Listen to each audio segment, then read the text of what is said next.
Obrovské zdravíčko, vítajte pri tomto novom podcaste. Dneska som tu ja, Jeseter, a mojím hosťom je Dávid Zolt, ktorý je vlastne môj tréner boxu.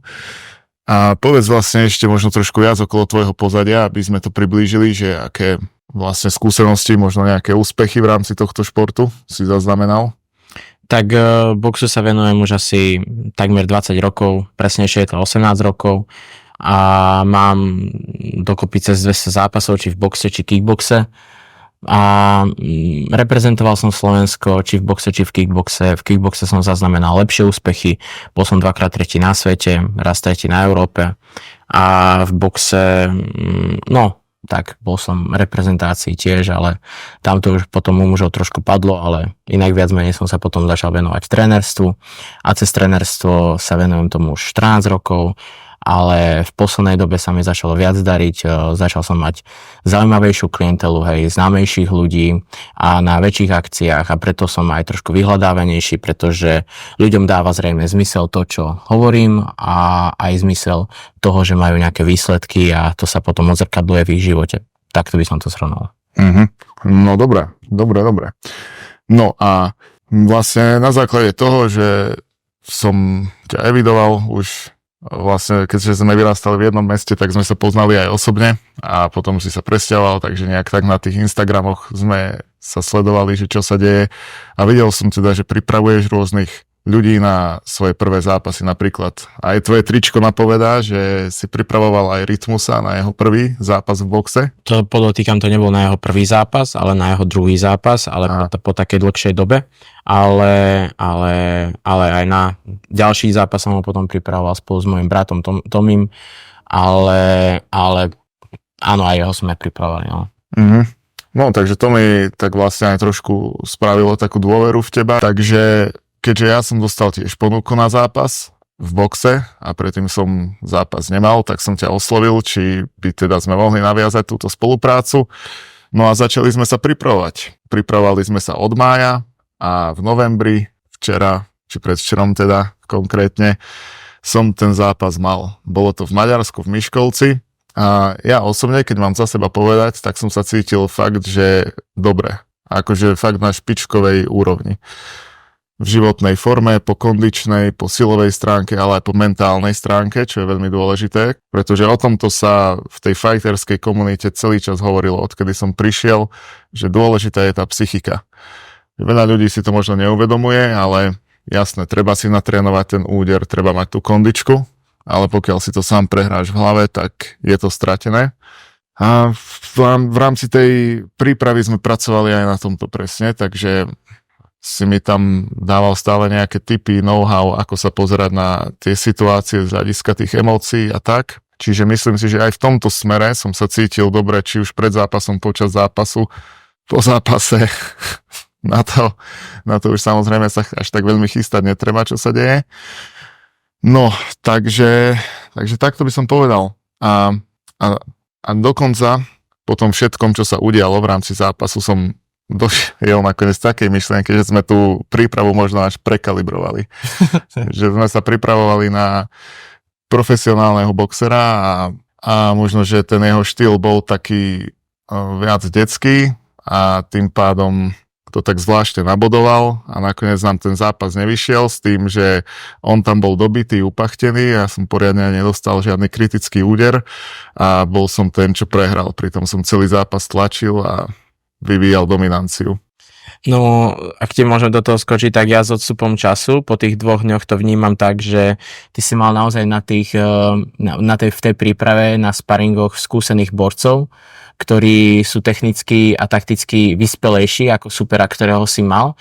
Akurát tvoj super bol bojovník tým, že zvládol úder a by som povedal, že mu to nechutilo, ale nejakým si spôsobom to vydržal. Do tej plechovej hlavy to dostal, vydržal a v podstate za to dostal nejaké uznanie, aj možno hľadiska toho, že ten zápas vyhral. Ale ako si ty povedal, že sme tú prípravu trošku prekalibrovali, tak možno by som povedal, že tebe chýbala tá vyspelosť zápasová taktického hľadiska, že toho supera viac nabodovať v zmysle dávať údery, podržať si dištanc, zase údery, podržať si dištanc, lebo ty si nemal skúsenosti predtým s tým, že niekto sa ťa chytá, niekto sa na teba kvačí a tak, takže si to vnímal tak, že on ti nejak sa vyhýba bitke, nejak ti odpočíva a teba to štvalo, hej, a samozrejme, že si šiel dopredu, mal si výborný nástup a ďalšou vecou je, že ty si to nielen, že nejak udržal, alebo si to prežil, ale ďaleko viac ty si ešte zvyšoval tempo, hej, keď si mi prišiel po zápase do rohu a som sa ťa spýtal, že ty by si mohol ďalších 5 kôl, tak si sa tak aj cítil, hej, takže možno práve v tomto sme to z hľadiska tej prípravy možno trošku posrali v zmysle toho, že som ti nedával na sparingu fakt sráčov, ale naopak fakt vymakaných fighterov, hej, mal si tam Martina Budaja, čo je UFC fighter, mal si tam Mareka Bartla, čo je v oktagóne, mal si tam Sebastiana Fabša zase z RFáčky, akože fakt si tam mal viacerých takýchto borcov, hej, ktorí majú už niečo čo odzápasané, odžité a naopak aj akože veľa skúseností, ktoré ti odozdávali na sparingu, ale nemyslím si, že si sa na sparingu im nejako nevyrovnal, ba dokonca si im veľakrát bol veľmi vyrovnaným a niekedy aj lepším sparingom. No, pamätám si to, že častokrát to bolo také, že sme mali sparingy, ja som tam bol v ringu a Iliáš Kondrič vravel, že no choďte tam niekto k tomu Zlobrovi, lebo Zlobor, vieš, ma volali, lebo 2-metrový, 100-kilový. A že choďte tam k nemu niekto a všetci, dneska na to nemám náhodu, hej. Ono je pravdou, že ty si vysoký a na teba sa ťažko boxuje, hej, takže niekto, čo už je tým profesionál, tak vie, že OK, ale s takýmto sa ja v živote nikdy nestretnem, takže preto nepotrebujem, hej. To je zase ale zase na strane druhej, podľa mňa, taký srdciar, každý by mal byť nejakým si spôsobom srdciar a mal by do toho už ísť len preto, lebo je to nejaká výzva, hej.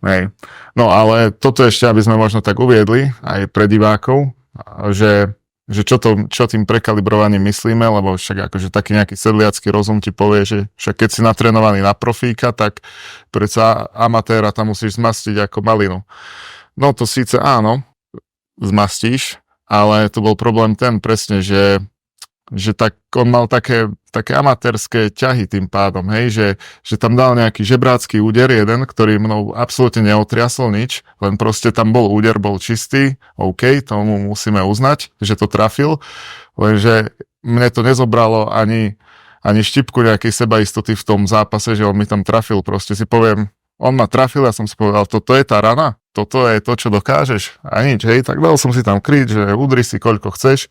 A proste išiel som, hej, čakal som, že dá nejakú prestrelku, ale on dal takýto úder, potom klinč, objímal ma tam a takýmto spôsobom vlastne to nabodoval, hej, takže tam nebola tá bojovnosť toho profesionálneho fightera, ktorú som možno, že očakával. Zase musíme priznať to, že s odstupom času, keď si to pozeráme, tak mal som boxovať proste inak, hej. To si musíme priznať, že možno tú a to taktiku. Znovu sa vrátime k tomu, že ty nemáš na to odzápasené, nemáš na to tie skúsenosti zápasové, pretože aj sparing, aj veľmi dobrý sparing ťa nedonesie k tomu, čo robil on, že sa na teba kvačkal a bolo mu to povolené, pretože bol domáci, všetci rozhodcovia boli maďarskí, takže mu to nejakým si spôsobom odpúšťali, hej, takže ty si bol akurát tak nervózny z toho, že sa ťa vždycky, že sa po tebe zliepa, hej, ja som ti potom aj hovoril už do 3. kola, že proste si ho odstrč a boxuj, hej, ty si ale zase v zmysle toho, že ty chceš byť férový fighter, tak si povedal, že ale strkať nemôžem, hej, ale hovorím ti ser na to, proste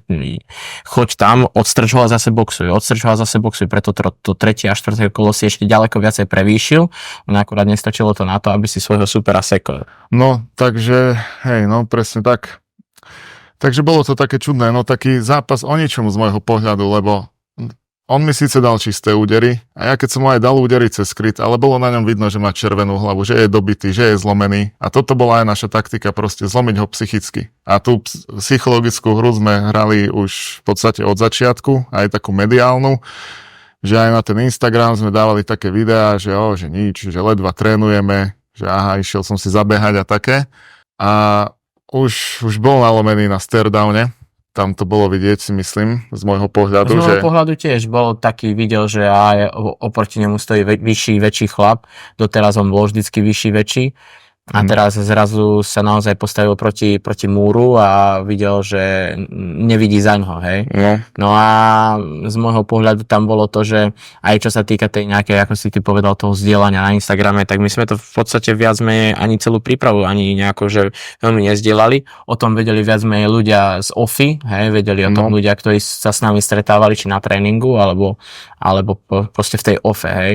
No a my sme to aj tak chceli udržať až do konca a že vlastne až úplne až naposledy, že ukážeme, že aha, ok, tak fajn, tak toto je s nami treba rátať, no.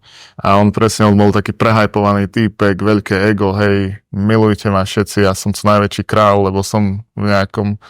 Nepozeráš sa na to teraz trošku také, že ho asi trošku nenávidíš, alebo že ho nemáš rád?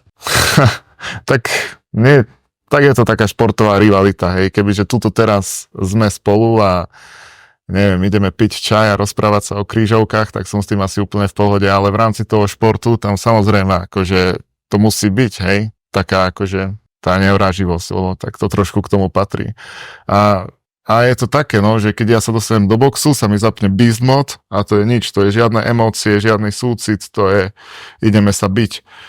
A no tu nám mi to ešte ostalo v tomto zápase, lebo proste som bol hrozne nervózny z toho, že som sa ani nevysílil, ani som nebol dobitý, lebo to je presne to, že po sparingu, keď si zničený, hej, dobre si dal s chlapcami, pobili ste sa, dáte si ruky, že super, že ďakujem za sparing.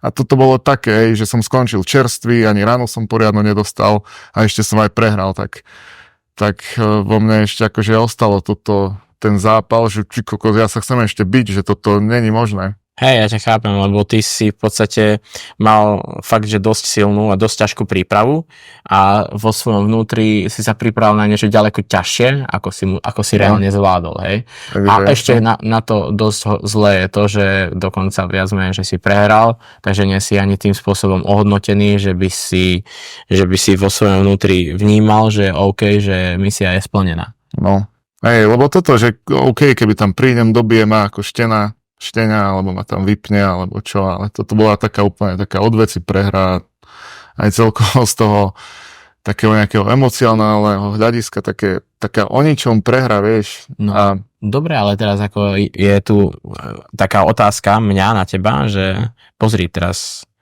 čo s tým chceš ďalej robiť, ako chceš to nechať, alebo chceš si to potom ešte skúsiť, alebo chceš chodiť iba na tréningy, chceš sa na to vysrať, čo budeš teraz robiť? No, som nad tým aj premýšľal, ale tie tréningy bez toho zápasu sú fajn, určite je to dobrá vec, ale ten zápas tomu proste dodáva takú šťavu tým tréningom, že už si to ladíš v hlave, že čo budeš robiť v zápase, ako sa správať. A neviem, no možno, že ak by bola nejaká zaujímavá ponuka, tak prečo nie? Prečo ešte si to neísť raz skúsiť? Zase už teraz skúsenejší aj po tom zápasovom, po tej zápasovej skúsenosti, že viem, ako to môže dopadnúť v zápase, že poznám to na tej vlastnej koži a tak. Takže som tomu otvorený. Lebo z mojej strany, z hľadiska trénera, je super na tebe to, že ty si veľmi disciplinovaný, na ten tréning si vždycky prišiel, nikdy si sa mi nevyhovoril. A ďaleko viac ešte to, že si robil aj svoje vlastné veci, hej. Viem, že využívaš Wim Hofovú metódu, takže vždycky dýchaš, hej, chodíš do studenej vody a to sa ono nezdá, ale to ťa robí ďaleko viacej disciplinovanejším v zmysle tých tréningov a toho všetkého, hej. No a ďalšou vecou je, a to je veľké plus, lebo ty môžeš byť takto úplne, že super, všetko ukážkovo, ale v zápase by si ma nepočúval, mal by si svoju hlavu, sklenené oči a už by sa nedalo pracovať, ale toto u teba nebolo. My sme sa v prestávke porozprávali, hej, my sme komunikovali aj o tom, že čo nastáva, ako to vidím ja, hej, síce si tomu tak nerozumel, ale tam znovu hovorím, že tam chýbala tá zápasová skúsenosť, hej, že si ho mal trošku viacej podržať, nejaký ten dištanc a tak rozdávať tie údery. Preto som ti hovoril, že nezdá sa mi to, není to úplne najlepšie, hej, že to možno aj toto kolo nebolo tak úplne tvoje a ty si na mňa pozeral, že jak není moje kolo, však veď ho bijem, David, vieš. A hovorím, ale dobré, ale není to také presvedčivé. A akokoľvek by som ti to sa snažil komunikovať, tá minúta nám na to nestačila, hej. Takže preto nám chýbala presne táto zápasová skúsenosť. No, lebo presne, zápasová skúsenosť, to je presne to, čo nám jediné v tej príprave akoby chýbalo na to, aby to bolo tip-top. Ale on mal nejaké zápasy predtým, nie? On mal, tam má nejaký opasok z nejakej, neviem, ktorej konkrétne organizácie boxerskej. Čiže bol boxer, ale taký, no akože on takéto tiež nejaké celebritné zápasy, alebo čo, ale počkaj, ale tá organizácia Hellboxing, ono bola tam o tom, že všetci z vás, vlastne čo ste influenceri, by ste nemali mať nejaký zápas. Ne, no to bola akože podmienka, že sme nemohli mať predtým boxerský zápas a on mal. Nemáš trošku pocit, že to stavajú na ňom? Tak to je ťažko povedať, že presne, že čo sa tam dialo, hej. Lebo on očividne mal nejaké zápasy. Hej, no, mal. Ale neviem, možno, že v Maďarsku nikoho iného nemali, kto by sa tam postavil. Zase toto nechcem hodnotiť, že ako k tomu pristupoval ten organizátor. Ja som mal tú podmienku, že nemal som mať predtým boxerský zápas. Možno, že iní mali iné podmienky. Ale tak zase toto je to, no, že mal tiež takéto zápasy s neboxermi vlastne. Takže tak. No dobre, a poďme si teda rozobrať tú prípravu, že vlastne čo sa dialo, ako to vyzeralo. Lebo akože ja som predtým sa nejak bojovým športom tak rekreačne venoval, takže nebol som úplne, že na leveli 0, ale zase nebol som ani rozhodne, že ready na zápas. No a prišiel som za tebou a povedal som, že je máj, v novembri máme zápas. A ty si mi hneď povedal, že tak rozdelíme to na nejaké fázy a že budeme robiť toto a potom budeš ready na zápas. A úplne si to tak nadiktoval, ako keby sa bavíme, ja neviem o tom, že teraz si otvorím šatník a tu mám slipy, tu trička, tu nohavice a takto si mi to nadiktoval a ja, že hej, že to isto takto bude. Aj si mi presne popísal, v ktorej fáze sa ako budem cítiť. Potom si mi povedal, že tuto budeš na dne, tuto sa zase z toho dna dostaneš. A ja, že fakt, že to takto myslíš, že bude. No a reálne to tak bolo, že ten začiatok bol taký, že som nevládal, že som sa premáhal. Potom som presne podľa plánu bol s tou nekonečnou kondičkou. Potom som tam mal aj to dno, ale to trvalo iba jeden deň našťastie. No, okej. Vtedy, keď som bol taký zničený, no ale potom už na druhý deň bolo dobre. Takže toto, chvála Bohu, som prežil celkom fajn. No ale skús nám teda popísať tie fázy, ako to vyzerá, že keď príde niekto takto sa chystať na zápas. Ja akože mám nejakú svoju školu, najlepšiu školu z Nitry od Hlavačkovcov a vždycky sa mi to, týmto ich aj pozdravujem do Nitry. Ale týmto sa mi to vždycky potvrdilo, že proste fighter má byť zo začiatku dosť vytrvalý a zvládať to psychicky či s tou vytrvalosťou alebo tou silou. Takže potrebuje nastaviť nejaké svoje fyzické základy a znalosti ohľadne boja, celkovo myslím aj sám so sebou. Postupne ide do vyššieho tempa, do intervalov a až do výbušnosti, ale stále samozrejme nezabúda na nejaké základy, na nejaké údery, ale viac menej v tej prvej fáze ani není dôležité ten úder udierať správne, ale viac menej silovo a stále v menšom tempe alebo v nejakom, povedzme, silovom tempe, hej, že udieraš jeden úder do vreca lazníckym spôsobom, len aby tam bol silný úder, aby sa aktivovali všetky svaly dookola, proste, aby si z ničoho nič vedel udrieť akýkoľvek silný úder, už aj keď si skapatý a slabý.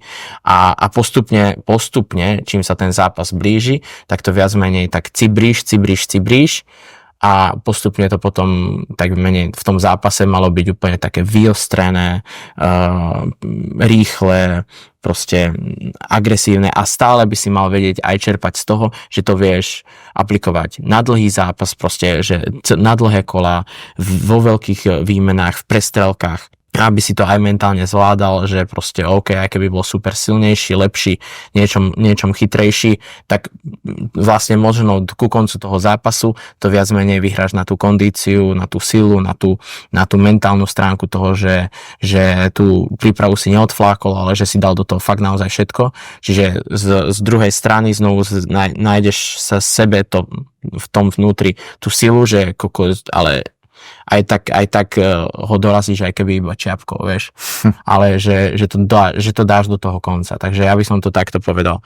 Nejdem teraz presne hovoriť, že ktorá fáza koľko trvá, hej, ale rozhodne by som nestával tréningový proces a tréningový plán na zmysle toho, že v pondelok to, v útorok to, v stredu to a dookola celý čas toto, lebo to je viac menej taká. Neviem, ako robia to iní tréneri, možno tak 80-90% všetkých, ale v zmysle toho, keď sa proti tebe postaví niekto, kto má takúto prípravu za sebou, tak tvoje týždňové prípravy sú zbytočné.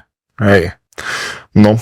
To si mohol ale aj ty sám cítiť, keď si fakt, že nejakým spôsobom dominoval, či si mal niekoho, kto fakt bol, že aj v zápasovej forme, alebo že aj mal tie zápasy, tak si to vedel fakt niekedy vytrvalostne zvládať lepšie, nie? No, jasné.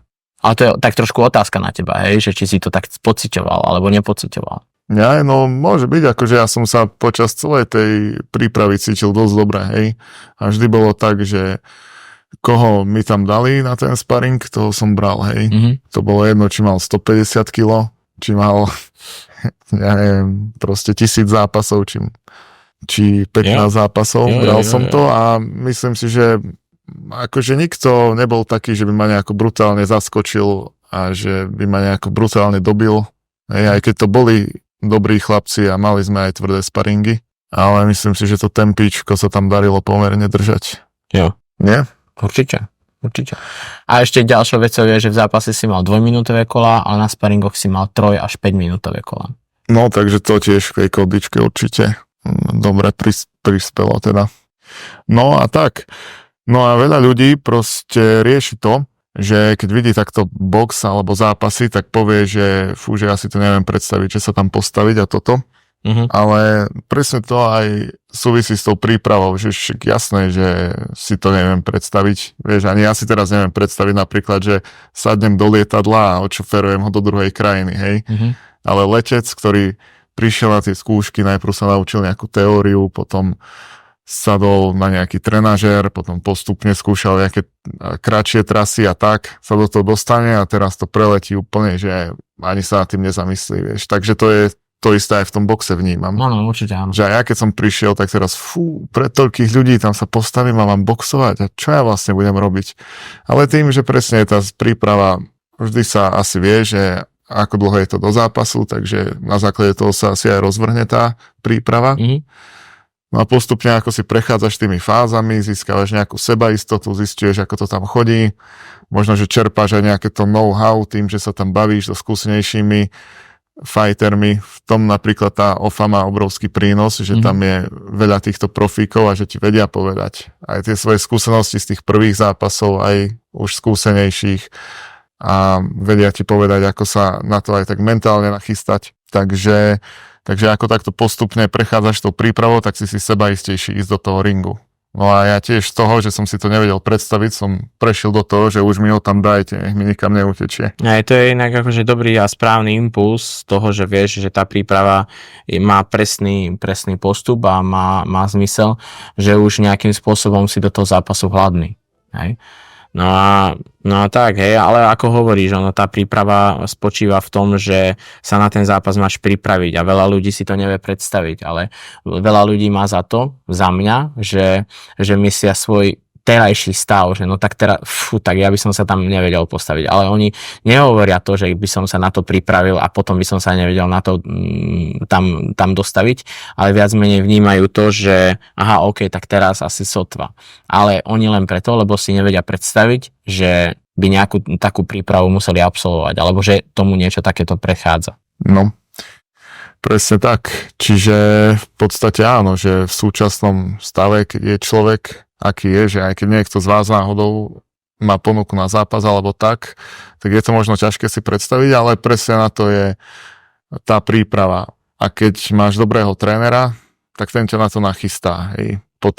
Minimálne po tej mentálnej stránke, ale tak samozrejme aj po tej fyzickej.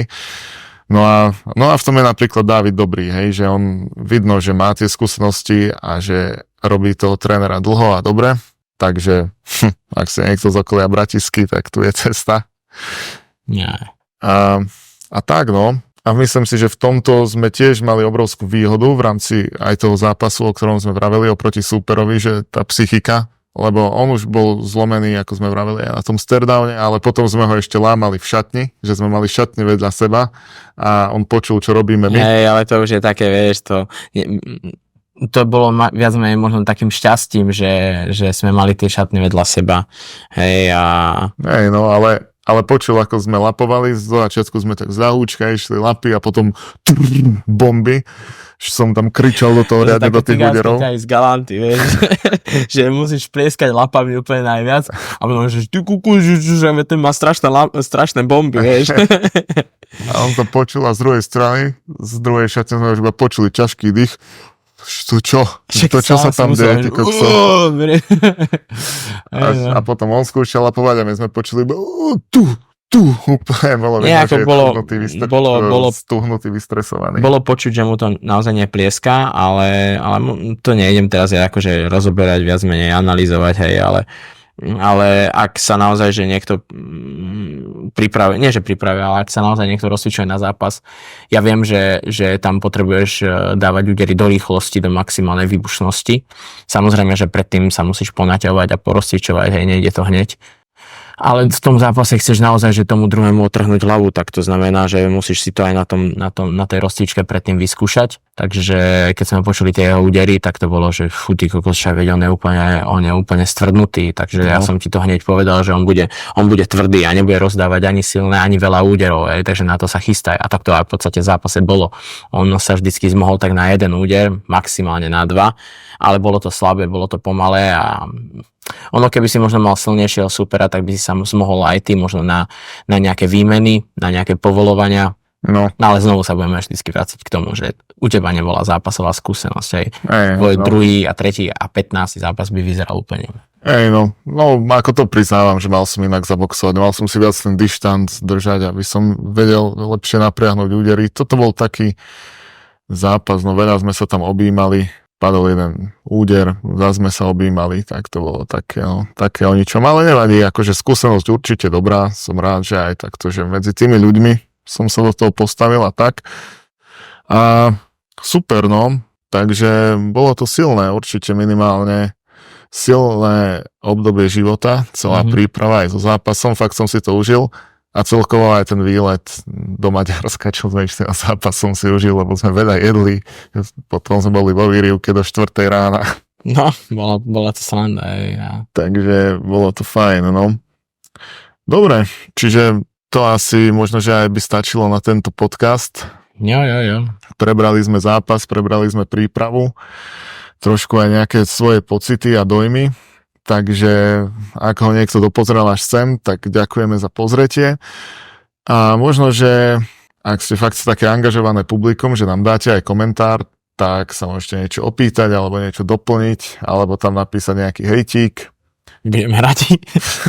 Hejt je znak toho, že robíš niečo dobré, sa hovorí. Ale možno je to iba taká útecha. Kto vie. Takže tak, ďakujeme za pozornosť a určite sa vidíme s nejakou ďalšou témou najbližšie. Možno, že by sme chceli rozoberať takto šport. Máme už aj nápady na nejakých zaujímavých hostí. Takže tak, ostávajte s nami a dajte odber. Ahojte, naschledanou.